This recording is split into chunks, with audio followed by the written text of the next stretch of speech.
इस frying spoon में अपने फ्राइज़ या पकौड़े या कोई भी चीज़ है, इसका फ़ायदा ये होता है कि ऑयल अच्छे तरीके से इसमें से निकलता जाता है। थोड़ी देर रखें, आप देख सकते हैं 1 बाय 1 करके ड्रॉप इसमें से निकल जाएगा और ये ज़्यादा ऑयल भी जो है वो गेन नहीं करेगी चीज़, और आपकी बॉडी को जितनी रिक्वायरमेंट है उतनी ही उस हिसाब से ही आपकी बॉडी के अंदर ऑयल जाएगा। आप पकौड़े भी इस तरीके से चिमटे का देखिए मैं इस्तेमाल कर रही हूँ, तो इसका यही बेनिफिट होता है कि आप अच्छे तरीके से कोई भी चीज़ है जो उसको फ्राई भी कर सकते हैं, निकाल भी सकते हैं, तो ये चिमटे का इस्तेमाल आपके लिए बहुत बेहतर साबित हो सकता है। तो बढ़ते हैं नेक्स्ट टिप की तरफ।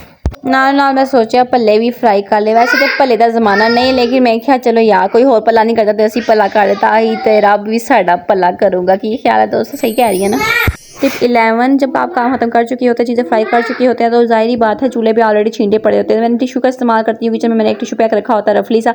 सबसे पहले मैं इसको चूल्हे पे अच्छे तरीके से मार लेती हूँ। मारने के बाद जब उसकी ऑयलिंग सारी टिशू ऑब्जॉर्व कर लेती है, तो जो कपड़ा मैं इस्तेमाल करती हूँ चूल्हा साफ करने के लिए दोबारा से वो कर लेती है। इसका फ़ायदा ये होता है कपड़े में ज़्यादा चिकनाहट शामिल नहीं होती, टिशू ऑलरेडी उसकी चिकनाहट को ख़त्म कर लेता है और फिर गीला करके दोबारा से इसको आप ना अच्छे तरीके से साफ़ करते हैं। ये मेरा चूल्हा भी साफ़ हो चुका था, देखिए तो ज़रा इतना साफ़ हो चुका है कि इसमें आप ना चेहरा भी देख सकते हैं, शीशे की ज़रूरत नहीं पड़ेगी। इसके बाद टिप नंबर 12 की तरफ आते हैं। वन लास्ट टिप है हमारी स्ट्रॉबेरी का जूस। स्ट्रॉबेरी का जूस पीने के बहुत सारे फ़ायदे, इतने सारे फ़ायदे हैं कि आप इसको पी के सो जाएँ तो अपनी पसंद का ख्वाब भी देख सकते हैं। या पूरा दिन पानी पिया, मतलब सर्दियाँ हैं पानी तो पिया नहीं जाता, तो इसलिए जूस का इस्तेमाल करें। मैं इसमें एक कदर केला भी डालती हूँ स्ट्रॉबेरी के अंदर, ये ऑप्शनल है, आपकी मर्ज़ी है। और ये ग्लास मेरा रेडी हो चुका था। इससे ये है कि आप पूरे दिन की एनर्जी जो आपकी बूस्ट हुई होती है आप वो दोबारा से गेन कर सकते हैं। इसके बहुत सारे फ़ायदे हैं। मैं ज़्यादातर रोज़ा खोलने के बाद यही जूस का एक मग पी लेती हूँ, इसके अंदर मैं दोबारा से ताकत हो जाती है। और बात आती है माल्टों की। माल्टे भी जो है हमारी बॉडी के अंदर पानी की कमी पूरी करती है। अब सर्दी है वैसे भी ये भी मिल जाते हैं, अवेलेबल है मार्केट में, तो इसका ये है कि आप इस्तेमाल कर सकते हैं।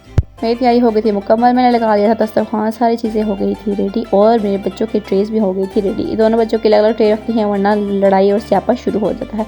दोनों इंतज़ार कर रहे थे कि अब मम्मा जो है हमारे हाथों को बांधने से खोलेगी और हम अपने काम की तरफ जाएंगे। यार दही भले मैंने रेडी कर लिए थे और मेरा बच्चा बाबा कभी चम्मच को हिला रहा था, कभी क्या कर रहा था और कह रहा जा रहा था मम्मा बस करें, अब व्यूअर्स को बाय बाय कह रहा हूँ, अब मैंने आपको तंग करने का काम भी स्टार्ट करना है। देखते हैं कितनी सारी चीज़ें बचती है, कितनी सारी रहती है। मेरी बेटी की भी कोशिश थी मैं जल्दी जल्दी बेड पे आऊँ और मैं भी भाई के साथ मिलकर मामा को सताने वाला काम शुरू करूँ, तो मैं इसको मनाने में लगी हुई थी, लेकिन मेरा बेटा कह रहा था मामा छोड़े इसको, इसकी जगह भी मैं खुद ही आप लोगों को बाय बाय कर देती हूँ। ओके, अल्लाह हाफिज़।